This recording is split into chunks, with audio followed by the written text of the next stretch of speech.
Hello guys, my name is Abstraction, and here we have our part 7 of design pattern, which is bridge design pattern.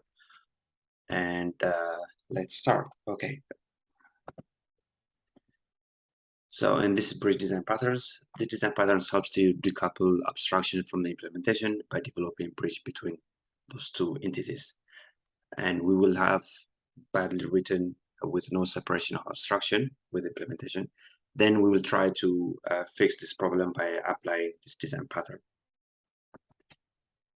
So let's say we have a human class and we want to handle it that can handle different kind of ethnic groups. It can have like Habesha, Berber, Han, Korean, Hispanic, or any other kind of ethnic groups or race. And we might be forced to apply directly a hierarchy structure for this kind of class.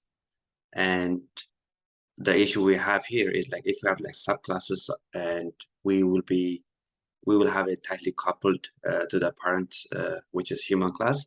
And of course, we can have lots of issues. Let's say if we are trying to make any change on the definition of race, we are forced to make all the change, and we need to apply all the changes on those subclasses, and it could be very daunting or it could be very troubling. And if we have like other classes that are using those classes, they need to be fixed also. Or if you have test classes, we need to update them as well. So it could be very challenging to make any change and also even to expand or add new features. So these design patterns will come to the rescue. So as we might have seen on our previous videos, it's always good to choose composition over hierarchy. But of course, yeah, in some cases, we might be just choosing hierarchy in the rare cases, but composition has more flexibility and it gives you more easier way of handling any kind of change, even in the future. So the process is, let's replace, which is hierarchy, with composition. We'll start with having a race type, and then this human class, instead of having a subclasses or hierarchy, we'll try to compose this race type. And then we will try to use this race type to, but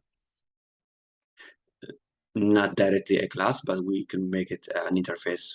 And then we can have lots of concrete classes that will implement this interface, like Habesha, Han, and Korean. And this will be in concrete classes. And this human class can have a concrete trace instance through either a constructor or etc. In most cases, it's constructor.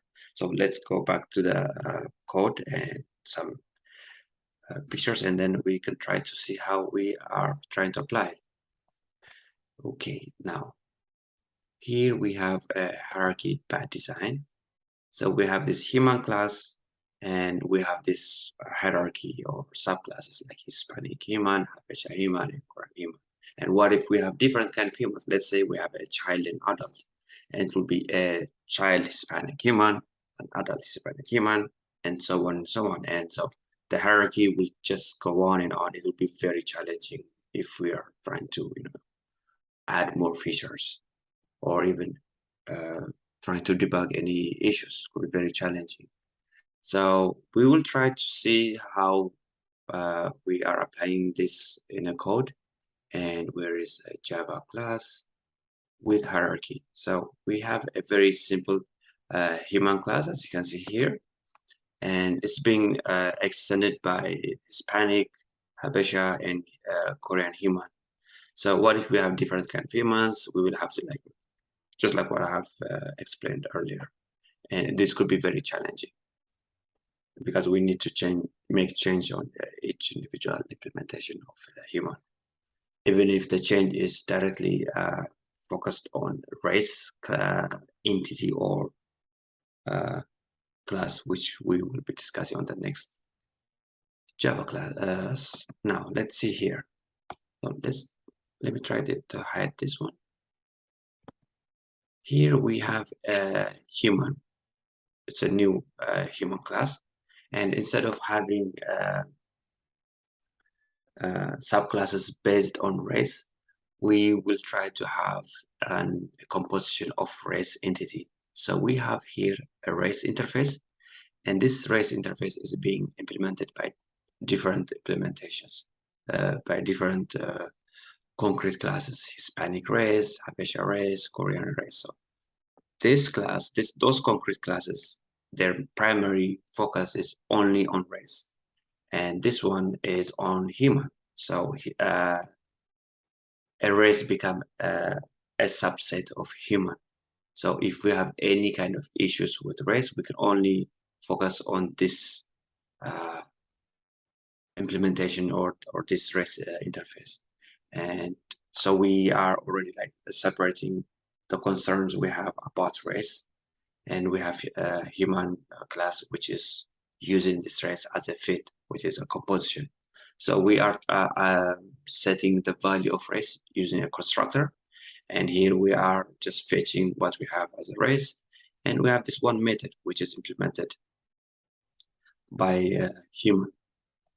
So here we even try to extend human like as a child and as adult, and we are implementing this child where it's overriding the run method, and in its constructor we are calling the parent class. So as you can see here, we have those implementations that are implementing this REST interface, and we could see it in a hierarchy. This is bad and this is the good one. So instead of directly using the race within this human, we can have a separate race entity here, and we have implementation of this race like Hispanic, Habesha, and Berber, and not Korean here. And then we have human. We can have another hierarchy of human. I mean, like I said, you don't necessarily have to throw away all your hierarchy structure in your class. I mean, in some cases, it still need to be used. So in our case, we have human and, adult and child, and they can be Hispanic, they can be Habesha, they can be Berber. So this is how we can handle the bridge. So this is a bridge design pattern, and as where is, oh yeah, here. Now we can see it here. So we are creating this race separately. As you can see, the type is race, but the object we are creating is a Hispanic race, and we pass it as a constructor parameter to the child, which is of course as a type of human new. And yeah, we are creating a child which is Hispanic. So we can easily change from Hispanic to Habesha or Berber or Korean based on the implementation that we have in our race class. So this is how we can handle issues we have with hierarchy, and then we can change our class structure from hierarchy to composition. And yeah, this is a design pattern. This is a bridge design pattern that we can apply, and I will be pushing this code to GitHub. And thank you for staying here with me, and I will see you guys in the next video. And have a nice day. Goodbye.